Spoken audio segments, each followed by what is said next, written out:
Hello, my dear friends. Today, let's continue talking about what we spoke in our previous video, that is, who is the doer. In our previous video, we understood that Paramatma is the doer while the Jivatma is the one who is choosing the actions.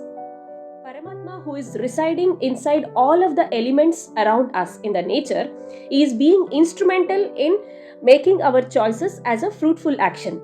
So, the Jivatma is just one of the multiple elements that came together in performing certain actions, and hence the Jivatma cannot claim the doership of any actions.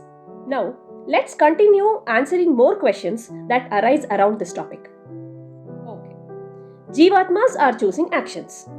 But being God's own creation, why are we choosing adharmic actions? Why are we suffering?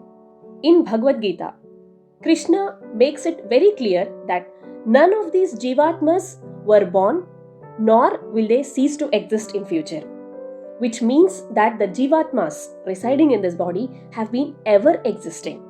They were not created by the God, but the mortal body to this Jivatma is given by the God.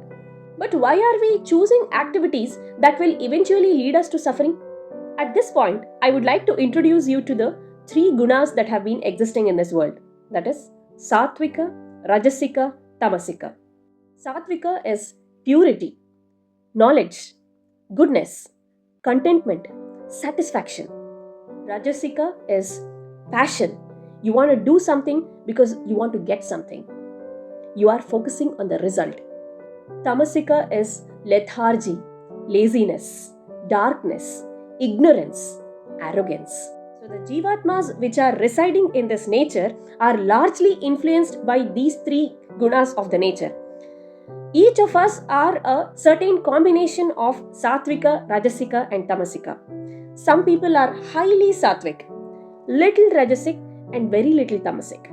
And some people are largely Tamasic, very little Sattvik and very little Rajasic. So each of us are being influenced by this combination of gunas, based on which we are going to choose our karmas. This is how the three gunas will influence the person on a situation like this. Say you are ready to make a donation. On the days when the Sattvika guna has more influence on you, you would choose to give away the money no matter what it is.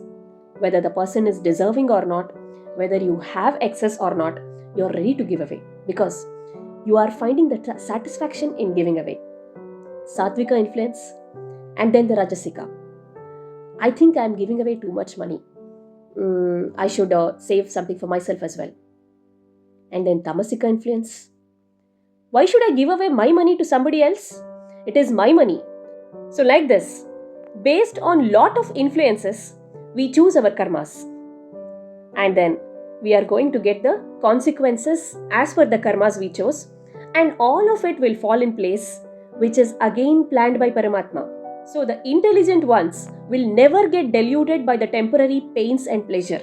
Instead, they will be fully aware that it is all part and parcel of his plan and it was destined to happen. Though the karmas were chosen by me, Paramatma has planned the consequences accordingly. Now, if Paramatma is the doer, why is he giving back the results to the Jivatmas?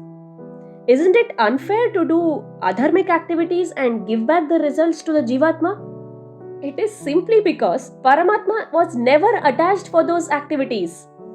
It was the choice of the individual Jivatma, and the Paramatma has executed the activity with zero attachment to it. Say I insulted somebody. The Jivatma inside me yearned for the pleasure of insulting somebody, which is why the action was chosen and Paramatma executed it as per my choice. That's all. He had no attachment for insulting the person. So obviously, when I enjoyed the pleasure of insulting the person, I should also enjoy the consequences of insulting the person. Fair enough, right? So if we carefully observe, we are constantly choosing our actions by getting influenced by Trigunas, Sattvika, Rajasika and Tamasika. And based on what we chose, we incur either good karma or bad karma. and we are constantly busy going through the results of these karmas. At any given point in time, we are either happy or going through some stress, anxiety, pain, suffering. Where is the end? How are we going to escape from this vicious cycle? Here is a beautiful tale of two birds mentioned in both Mandukya Upanishad as well as Shvetashvatara Upanishad. Let me read it out for you. Two birds, inseparable companions, perch on the same tree. One eats the fruit, the other looks on. Which means this body, which is a tree, has two inseparable birds sitting on it. They are best companions. The one keeps on eating the fruit of its karmas, that is, the good karmas and bad karmas, what it performs. But the other bird simply sits and just witnesses everything the first bird is doing. This bird, which is consuming the fruit, is completely unaware of the bird which is witnessing it. Let's read further. Although sitting on the same tree, individual Jivatma gets entangled, forgetting the divine Paramatma in him. Being deluded, feels miserable.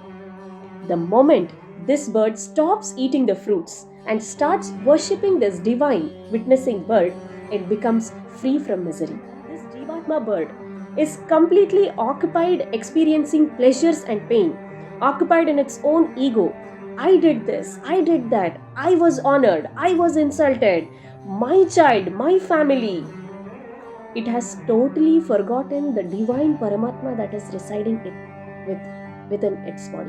The moment this Jivatma stops consuming these fruits, the moment this Jivatma stops enjoying these fruits and turn towards the Paramatma bird, which is residing within its body, and starts worshipping it with all the focus and surrenderance, that is when the Jivatma can escape misery. That is when the Jivatma can escape the influence of the Trigunas, escape the karma itself, and hence the results of the karma. But what is the meaning of focusing on Paramatma or surrendering to Paramatma? How do I do that? Well, that's a different topic again, which is worth talking another video. For now, let us understand that Paramatma and Jivatma are the best companions residing in the same body, and we have to focus on the Paramatma instead of focusing on the results of our karma. Thanks a lot for watching.